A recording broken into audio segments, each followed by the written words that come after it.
waktu lalu, publik sempat dikejutkan oleh peristiwa yang dialami oleh seorang wanita berusia 90 tahun yang dituntut 1 miliar rupiah oleh anaknya sendiri, Nurhana, karena kasus kepemilikan tanah. Nenek bernama Fatima ini dituntut kemeja hijau oleh anak keempatnya yang ia besarkan dengan susah payah. Nurhana bersama dengan sang suami Nur Hakim menuntut kepemilikan tanah di Kecamatan Cipondoh, Tangerang yang kini sang ibu diami. Dalam Islam, hal seperti ini adalah perbuatan yang tidak dibenarkan. Islam memuliakan dan meninggikan derajat ibu, sehingga ada sebuah hadis yang mengatakan surga ada di bawah telapak kaki ibu. Inilah dasar bagi setiap anak muslim untuk menghormati dan berbakti kepada kedua orang tuanya, khususnya kepada sang ibu. Tentunya, kutipan hadis ini memiliki tafsiran dan makna yang dalam bagi kita untuk hormat kepada ibu. Kehidupan yang serba cepat menuntut manusia untuk bisa beradaptasi terhadap perubahan, yang akhirnya menumbuhkan manusia-manusia yang cenderung memuja kecintaan yang berlebihan terhadap dunia. Apa yang dialami oleh nenek Fatima ini adalah sebagai contoh betapa dunia dan materialistis adalah hal yang tidak terpisahkan. Inilah bibit dari segala persoalan hidup yang ujungnya akan memupuk sifat penurunan moral dan juga akhlak. Tentunya Islam hadir sebagai wujud dalam pembentukan manusia yang lebih beradab, tidak ingkar terhadap perintah Allah untuk menyayangi dan mencintai kedua orang tuanya. Selain itu juga bertanggung jawab untuk menjaga dan merawat orang tua ketika mereka telah dan sedang menuju usia senjanya. Assalamualaikum warahmatullahi wabarakatuh.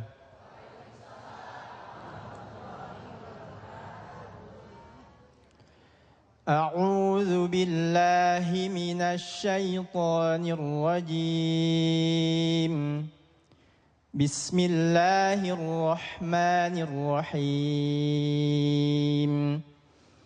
وَوَصَّيْنَا الْإِنسَانَ بِوَالِدَيْهِ إِحْسَانًا حَمَلَتْهُ أُمُّهُ كُرْهًا وَوَضَعَتْهُ كُرْهًا وَحَمْلُهُ وَفِصَالُهُ 30 شهرا حتى إذا بلغ أشده وبلغ 40 سنة قال رب أوزعني أن أشكر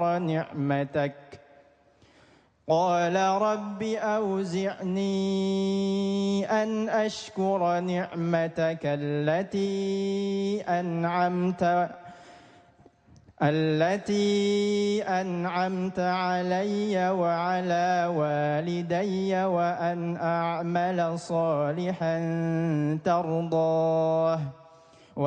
أعمل صالحا ترضاه وأصلح لي في ذريتي إني تبت إليك وإني من المسلمين. Sadaqallahul azim. Bismillahirrahmanirrahim. Assalamualaikum warahmatullahi wabarakatuh. Alhamdulillahirabbil alamin. Allahumma shalli ala sayyidina Muhammad wa ala ali sayyidina Muhammad. Puji syukur kehadirat Allah yang kembali mempertemukan kita dalam majelis ilmu kita Damai Nusaku yang disiarkan secara langsung dari Masjid Al-Muslimun Indra Prasta, Jalan Kresna Raya, Warung Jambu, Bogor, Jawa Barat. Tema yang akan kita angkat di kesempatan kali ini sangat menarik sekali, yaitu surga anak di bawah telapak kaki ibu. Kita akan maknai, selama ini adalah kita membentuk image surga yang ada di dalam kepala kita.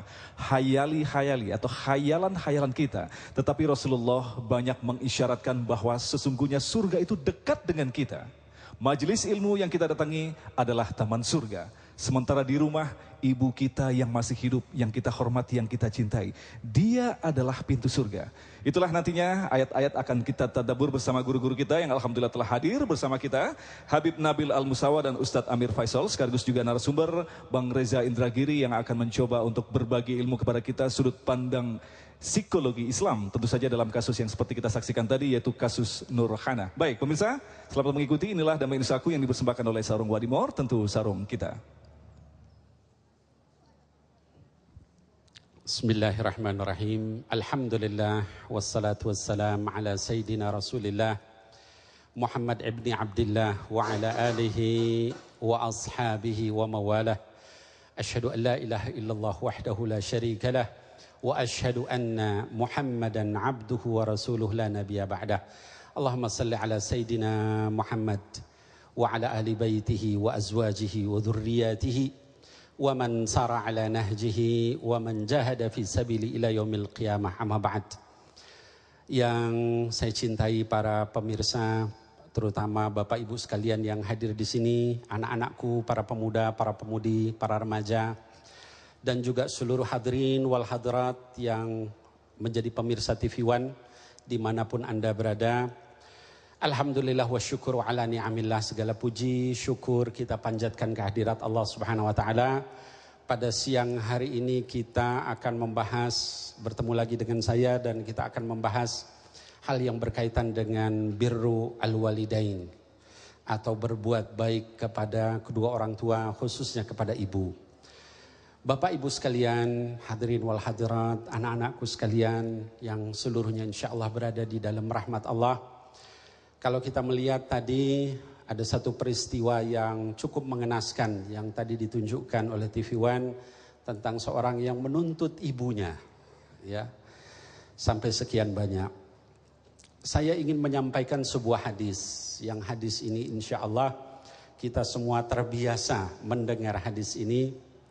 Ada seorang sahabat yang datang kepada Nabi Muhammad sallallahu alaihi wasallam. Lalu sahabat ini bilang, "Ya Rasulullah, izinkan saya untuk berjihad." Lalu kata Nabi Muhammad sallallahu alaihi wasallam, "Amlaka min apakah kamu punya ibu?" Kata beliau. Lalu orang ini menjawab, "Na'am, saya punya ibu ya Rasulullah." Lalu kata Nabi Muhammad sallallahu alaihi wasallam, "Fa'alzamha fa innal jannah tahta rijlaiha." Maka kata Nabi Muhammad SAW, berbuat baiklah kepada ibumu itu. Kenapa? Ketahuilah oleh kamu, sesungguhnya fa inna itu tahta rijlaiha, ada di bawah telapak kaki ibu kamu itu. Nah, Bapak Ibu sekalian, hadirin wal hadirat yang saya cintai karena Allah Subhanahu wa taala, para ulama kemudian mencoba menafsirkan hadis ini. Apa sih yang dimaksud dengan surga di bawah telapak kaki ibu? Sampai ada yang nanya sama ibunya, "Bu, saya lihat kok di kaki ibu nggak ada surganya, Bu." Ada, Bu, anaknya yang begitu. Mungkin kalau masih kecil ada yang nanya begitu, ya. Nah, para ulama, Bapak Ibu sekalian, menafsirkan hadis ini.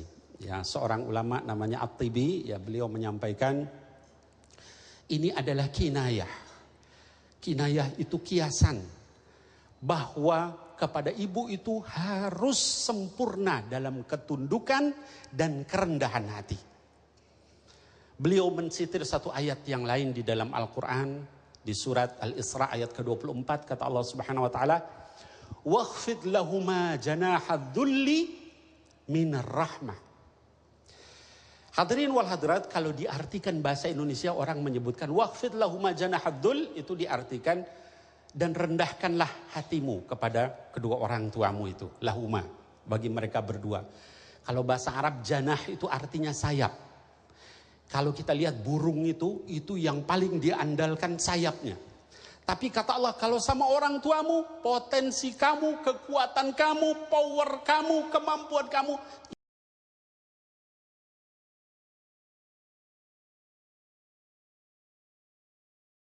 itu rendahkan. Ya. Kenapa? Minar rahmah, dengan cinta kasih sayang kamu. Apalagi sampai nuntut ibunya, jangankan nuntut ibunya, ya. Tadi ibunya sudah sedemikian tua, berkata aja enggak boleh, ya, kalau sudah orang tua kita sudah tua itu, ya. Apalagi sampai seperti itu, ya. Nah, jadi kata Imam At-Tibi, ayat itu menunjukkan tunduk yang sempurna, rendah hati yang sempurna kepada ibu kamu, ya. Ulama yang lain, ya, As-Sini, ya, beliau menyampaikan juga menafsirkan ayat ini, katanya Surga itu maknanya adalah tergantung ridhonya ibu. Ibunya nggak ridho nggak masuk surga, ibunya ridho masuk surga. Lalu beliau mensitir hadis lain yang berbunyi kata Nabi Muhammad sallallahu alaihi wasallam, ridallah fi ridal walidain. Ridho Allah itu tergantung ridhonya kedua orang tua. Wa sukhtir rabb fi sukhtil walidain. Dan juga kemurkaan Allah itu tergantung kemurkaan kedua orang tua. Bayangkan itu. Hadis ini ditakhrij oleh Imam Bukhari di dalam kitabnya Adabul Mufrad, hadis sahih. Jadi Bapak Ibu sekalian, kalau kita lihat dari hadis ini menunjukkan betapa kita harus tunduk sama orang tua. Ya. Para ulama tasawuf menafsirkan ayat ini punya dua arti. Arti zahir dan arti batin. Arti zahirnya itu seperti orang yang menyerahkan kepalanya untuk diinjak. Artinya sempurna dalam ketundukan. Ya. Arti batinnya, kata para ulama tasawuf adalah bahwa nanti tingkat kita di jannah itu nanti yang nentukan orang tuanya setelah Allah Subhanahu wa taala. Suruh taruh di mana? Orang tuanya yang ditanya sama Allah Subhanahu wa taala. Nah, hadirin wal hadirat, kenapa seperti ini? Ini menunjukkan karena ibu kita yang sangat berpengaruh kepada kita. Detik, menit, jam, hari, minggu, bulan, tahun, itu semua adalah bekas daripada ibu kita. Seperti jejak gitu. Telapak kaki itu kan meninggalkan jejak. Begitulah terhadap diri anak. Semuanya adalah jejak dari ibu dan juga ayahnya. Wallahu a'lam bishawab. Pemirsa yang dirahmati Allah, itulah tadi sebuah kata kunci yang patut kita renungkan kembali. Ridho dan murka Allah tergantung dari ridho orang tua. Bersyukurlah kita yang masih bersama ibu yang kita cintai. Lantas pertanyaannya, mengapa sosok manusia, seorang wanita memiliki level yang lebih tinggi, yang lebih mulia, bahkan 3 kali dari pria? Itulah yang akan kita tadabbur pada segmentasi selanjutnya. Damai Nusaku yang dipersembahkan oleh Sarung Wadimor, tentu sarung kita. Wassalamu ala sayyidina Rasulillah wa ala alihi wa ashabihi wa mawalah. Bapak-bapak sekalian, ibu-ibu sekalian, anak-anakku, para remaja, para pemuda, para pemudi yang seluruhnya dirahmati Allah Subhanahu wa taala. Tadi saya menyampaikan bahwa yang namanya kasih ibu, tingkah laku ibu dan sebagainya itu bagaikan jejak kepada anak, ya. Saya katakan tadi menit, detik, jam, kemudian hari, minggu, bulan, tahun, itu semua berbekas kepada anak kita. Nah, oleh karena itu maka orang tua yang baik, dia akan memanfaatkan seluruh potensi tadi untuk supaya anaknya jadi baik. Bahkan lebih baik dari diri mereka. Jangan sampai kita justru membuat anak itu kemudian menjadi tidak baik. Saya memberikan satu contoh Bapak Ibu sekalian. Satu keluarga yang jauh dari hal-hal yang kalau kita sekarang modernisasi, ada HP, ada TV, ada Facebook, ada segala macam. Saya berikan satu contoh keluarga yang sederhana, tapi nama mereka itu diabadikan di dalam Al-Quran. Ribuan tahun orang membacanya sampai hari kiamat nanti. Siapa? Keluarga Ibrahim alaihissalam. Gimana keluarga Nabiullah Ibrahim alaihissalam? Kita lihat ketika sang ayah dan ibu yaitu Ibrahim dan Siti Hajar diamanahkan oleh Allah untuk menyimpan putranya dan istrinya itu di tengah padang pasir. Tempat nggak ada pohon, nggak ada makanan, nggak ada air. Sampai disebutkan di dalam Sahih Al-Bukhari, istrinya ngejar sama Ibrahim sambil nanya, ini kenapa kamu tinggalkan saya, kami di tempat seperti ini? Ibrahim tidak jawab. Ibrahim itu orang yang sangat halus, seorang ayah yang lembut, yang halus kepada anaknya, kepada istrinya. Lalu kemudian ditanya lagi sama Hajar 2 kali, kenapa kamu tinggalkan di tempat gak ada pohon begini? Gak dijawab. Lalu Hajar adalah istri seorang nabi dan ibu yang luar biasa. Pertanyaan ketiga gak seperti itu. Dia bertanya, Allahu amaraka bihada. Apa Allah yang nyuruh kamu wahai Ibrahim meninggalkan kami di sini? Baru keluar jawaban dari sang nabi. Bala, iya Allah yang suruh. Lalu apa? Sang ibu yang salehah ini, istri yang salehah ini, dia nggak kemudian ngeyel. Dia katakan, idan lan yudayyuna. Kalau begitu Allah nggak akan pernah menyia-nyiakan kami. Dari rahim ibu yang seperti itu keluar seorang anak yang namanya Ismail alaihissalam, yang kemudian sekian tahun nggak ketemu bapaknya, hanya dirawat oleh ibunya. Lalu saat ketemu bapaknya diperintah sama Allah untuk disembelih. Diskusi ayah dan anak itu diabadikan juga dalam Quran. Kata Ibrahim alaihissalam, lihat Ibrahim ini seorang yang sampai kata Allah, la halimun awwahum munib, halus, ya. Dia nggak marah sama anaknya, dia bilang, kata-katanya disebutkan, ya bunai, inni ara fil manam. Kalau bahasa Indonesianya itu, wahai ananda. Bukan dengan kata-kata, hei sini kamu, goblok misalnya, dan sebagainya. Tapi kata-kata yang sangat halus. Wahai ananda, ini arafil manam, saya melihat dalam mimpi saya, anni adbahuka, saya menyembelih kamu. Fandur madha taro, coba bagaimana pendapat kamu. Padahal itu wahyu Allah, perintah Allah, wajib dijalankan oleh Nabi Allah Ibrahim alaihissalam. Tapi kata beliau, fandur madha taro. Subhanallah lembutnya kepada anaknya. Sang anak, karena ayahnya seperti itu, ibunya seperti itu, jawabannya juga diabadikan dalam Al-Quran. Apa kata anaknya? Ya abadi, sama dia menggunakan kata yang halus juga. Wahai ayahanda, if'al ma tu'mar, lakukan apa yang diperintahkan kepada ayah. Satajiduni insyaallah minas sabirin. Ayah akan melihat saya, insya Allah termasuk orang yang sabar. Dia nggak bilang satajiduni minas sabirin. Ya, kamu akan lihat saya ini sabar nggak? Satajiduni, insya Allah, luar biasa. Ya, jadi sikap, tingkah laku, kebiasaan dari orang tua itu nempel sama anaknya. Dibawa bertahun-tahun. Kenapa? Seperti jejak kaki tadi, telapak kaki. Ya, kalau kita di hutan kita ngikuti jejak itu. Nah, begitulah keindahan bagaimana keluarga yang baik, Bapak Ibu sekalian. Lalu tadi Ustadz Agung yang dimuliakan Allah menyampaikan satu hadis, bagaimana kemuliaan ibu itu dibanding bapak. Bapak Ibu sekalian, ada satu hadis sahih, seorang sahabat bertanya kepada Nabi Muhammad SAW, ya Rasulullah, kepada siapa orang yang paling berhak saya berbuat baik? Lalu Nabi menjawab, ummuk, ibumu. Orang ini nanya, setelah ibu siapa lagi? Ya Rasulullah. Dijawab lagi oleh beliau sallallahu alaihi wasallam, ibumu. Setelah itu siapa lagi ya Rasulullah? Yang ketiga, kata Nabi sallallahu alaihi wasallam, ibumu. Setelah itu siapa lagi ya Rasulullah? Yang keempat, thumma abuk, baru setelah itu ayahmu. Bapak Ibu sekalian, Imam Al-Qurtubi ketika menafsirkan hadis ini, beliau katakan cinta kepada ibu harus 3 kali dibanding cinta kepada ayah. Taat kepada ibu 3 kali lipat dari taatnya kepada ayah. Ya, kenapa? Karena madrasahnya itu ibunya. Ya, yang dari sejak kecil terus menerus merawat sampai kemudian dia tumbuh menjadi besar. Hadirin wal hadirat yang dimuliakan Allah, mungkin ada pertanyaan kita, terus Ustadz Habib, kalau misalnya ibu kita nyuruh nggak baik gimana?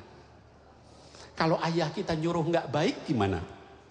Maka jawabannya adalah jangan ditaati, tapi tetap harus bergaul dengan baik, hatta dia musyrik. Apa ayatnya tadi yang dibacakan? Wa in, kalau misalnya mereka, wa in jahadaka ala an tusyrika bi ma laisa laka bi ilm fala tuti'huma. Kalau mereka mengajak syirik kepada Allah, mengajak yang tidak baik, jangan kamu taati mereka berdua. Wa sahibhuma fid dunya ma'rufa, tapi tetap bergaul dengan baik. Mudah-mudahan dengan keluarga kita yang baik, anak kita diajari dengan kebaikan, ibunya baik, ayahnya baik, maka kita melahirkan generasi yang baik. Karena ibu adalah madrasah. Mudah-mudahan kita sekalian bisa mengikuti seperti ini. Amin ya rabbal alamin. Wassalamualaikum warahmatullahi wabarakatuh. Waalaikumsalam warahmatullahi. Terima kasih Habib, pemirsa yang dirahmati Allah. Itulah tadi akhlak yang dimiliki oleh seorang anak adalah cerminan daripada akhlak orang tua. Dan tentu saja Al-Quran salah satunya adalah sebagai kitab akhlak, mengajarkan bagaimanakah kita harus memiliki akhlak yang bagus, berkata dengan akhlak Al-Quran. Itulah yang telah diajarkan oleh seorang ibu sepanjang waktu, dari melahirkan, dari membesarkan anaknya. Tetapi yang terjadi baru saja kita saksikan tadi, seorang anak hanya gara-gara urusan dunia harus menuntut orang tuanya 1 miliar. Keinginan yang tentu saja tidak bisa dipenuhi oleh sang ibu. Lantas bagaimanakah kajian psikologi Islam untuk hal ini? Insya Allah nanti kita akan bersama guru kita yaitu Reza Indragiri, seorang psikolog hukum yang akan memaparkan tentang perilaku anak yang dimiliki oleh anak yang bernama Hasanah. Kita akan sampaikan tentunya selepas pesan-pesan berikut ini. Damai Indonesiaku. Dan tadi Bung Reza, psikolog hukum Islam, insya Allah nanti akan memaparkan kepada kita tentang kasus Nurhana. Tapi sebelumnya kita akan saksikan terlebih dahulu tayangan berikut ini.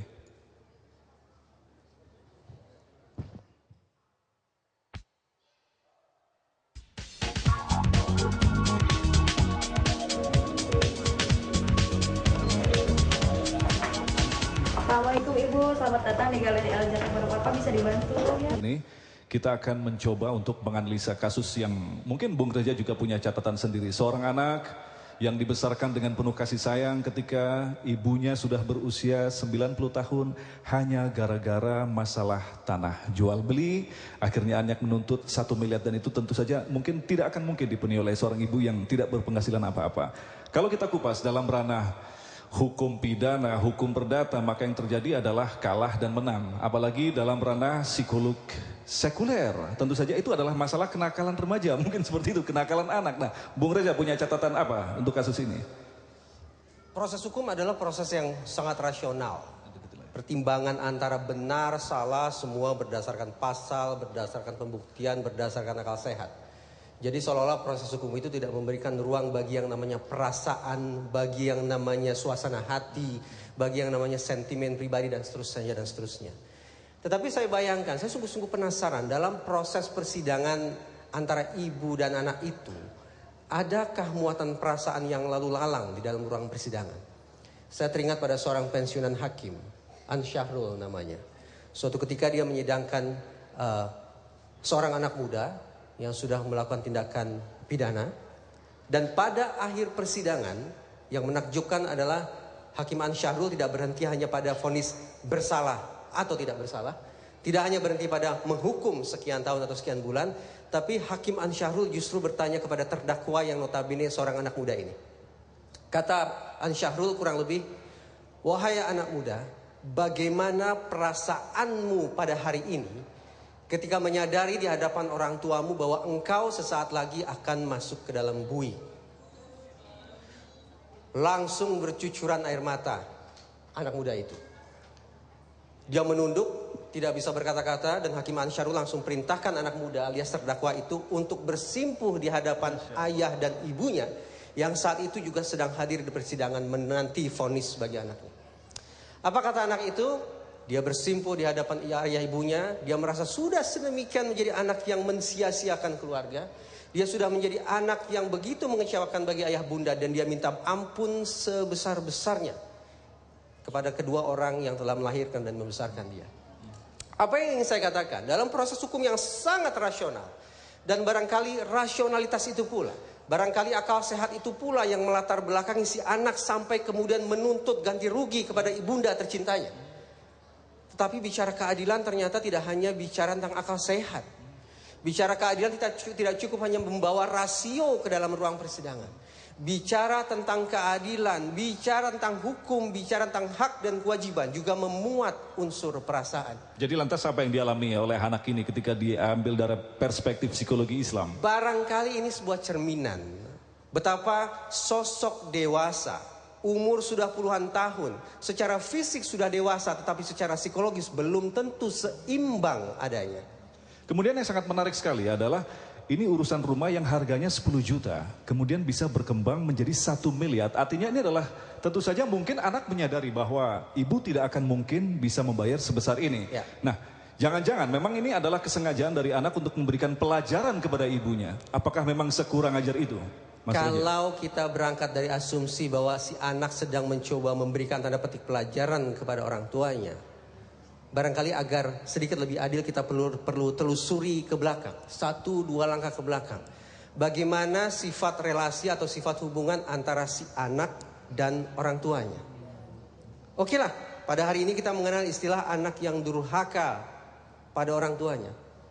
Tapi karena belakangan ini juga sering kita simak betapa orang tua menyakiti anak, orang tua menyiksa anak. Adakah kemungkinan bahwa pada saat yang sama kita juga mengenal istilah orang tua yang durhaka pada anak? Tampaknya tidak akan bisa kita terima. Tetapi menjawab pertanyaan Mas Agung tadi, barangkali kita perlu cari tahu bagaimana sesungguhnya bangunan hubungan cinta kasih antara si anak dan orang tuanya tersebut. Jadi kita tidak hanya melihat bagaimana anak yang berbakti kepada orang tuanya, tetapi juga orang tua yang melakukan terbaik demi anaknya. Tadi yang menarik, Bung Reja mengatakan bahwa di sini ada gangguan kematangan personality. Bentuknya seperti apa gangguan kematangan personal itu? Dulu orang psikologi mengandalkan kecerdasan akal sehat, IQ, sebagai sesuatu yang dianggap sebagai kunci keberhasilan manusia. Tetapi kemudian orang psikologi mengoreksinya sendiri, karena terbukti akal sehat saja tidak akan membuat kemudian manusia menjadi harmonis dengan dunianya. Akal sehat saja tidak akan membuat kemudian manusia tumbuh cemerlang menjadi orang yang sukses luar biasa. Sampai kemudian dirumuskan satu kecerdasan baru. Bukan kecerdasan akal sehat, bukan IQ, tapi kecerdasan emosional. Kecerdasan hati yang kemudian diperluas menjadi kecerdasan spiritual dan lain sebagainya. Ketika kita menggunakan kata orang dewasa, individu dewasa, maka sesungguhnya kedewasaan harus kita pahami sebagai sesuatu yang sifatnya paripurna. Kecerdasan IQ tersedia, kecerdasan emosi atau kecerdasan perasaan terbina, dan kecerdasan spiritual juga semestinya terasah di sana. Lantas bagaimana menyembuhkan orang yang mengalami gangguan kematangan personal seperti ini?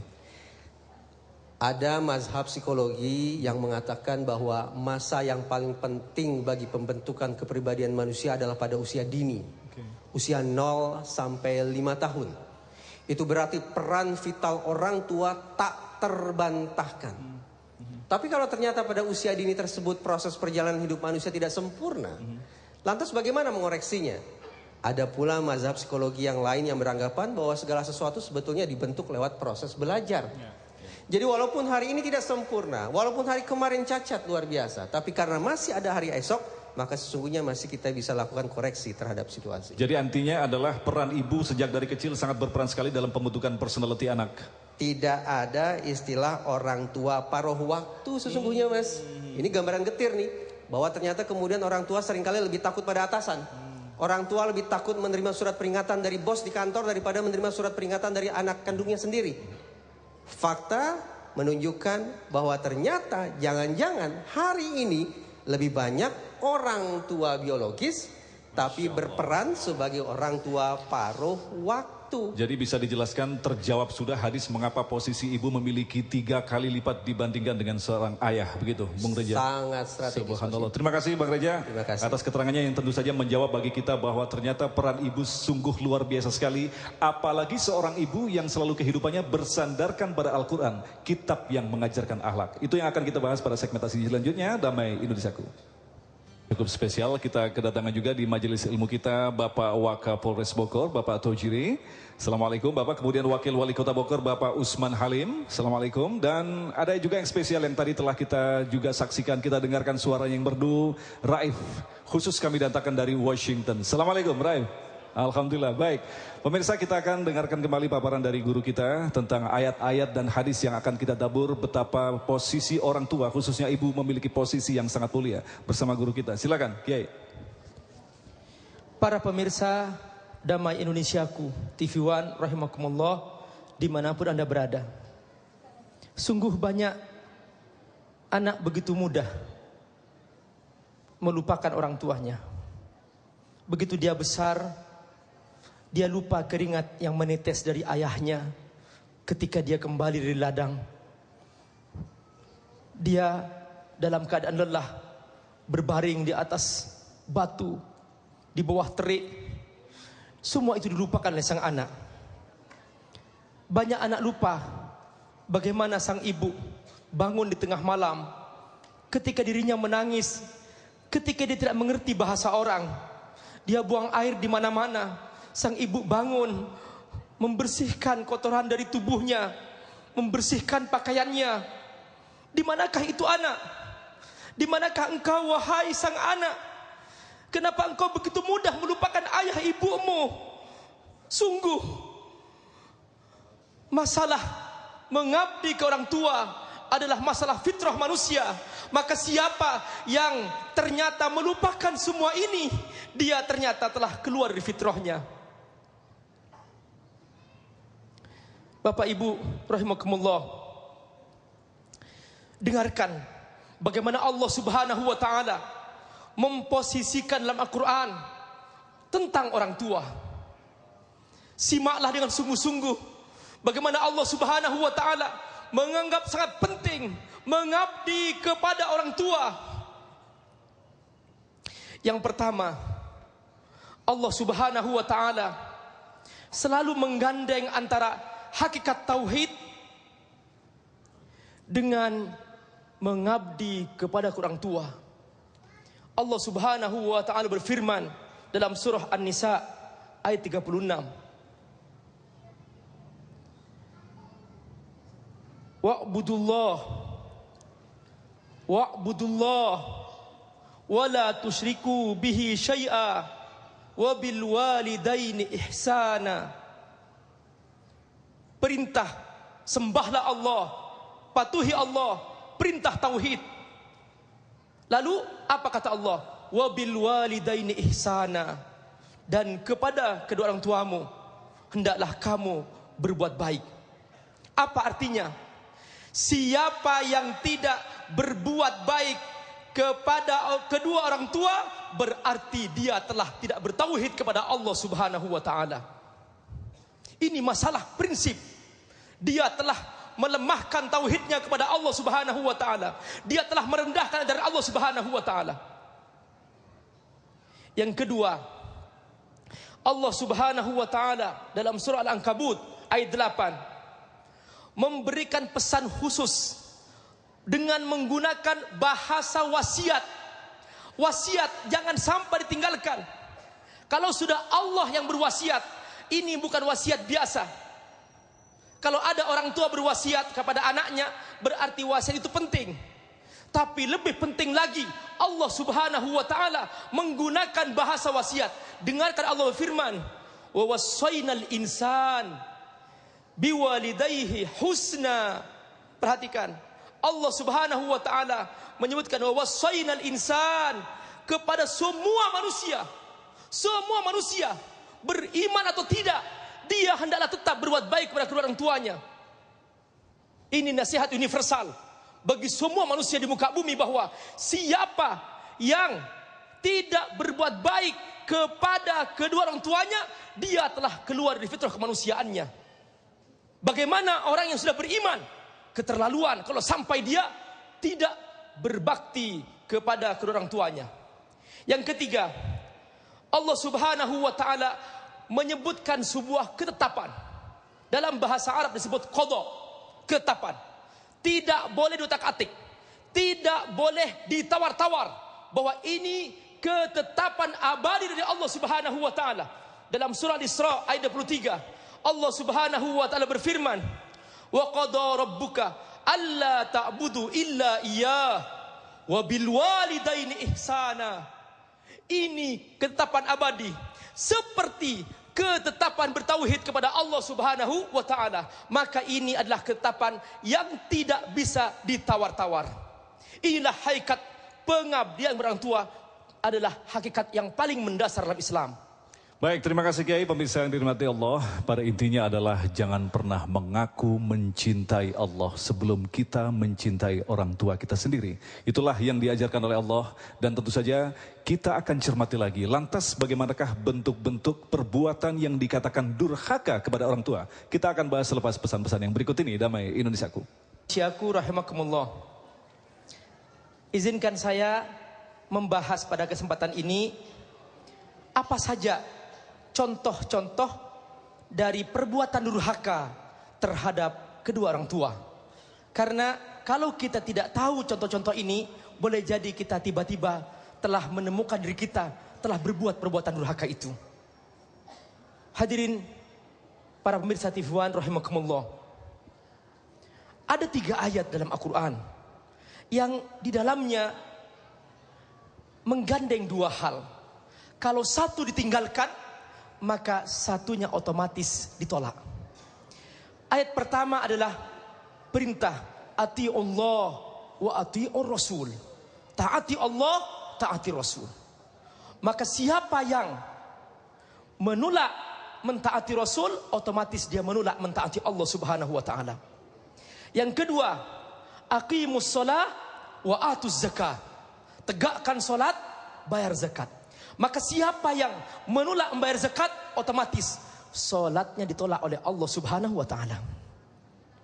Yang ketiga, anishkurli wali walidaika, hendaklah kamu bersyukur kepadaku, kata Allah, dan bersyukurlah kepada kedua orang tuamu.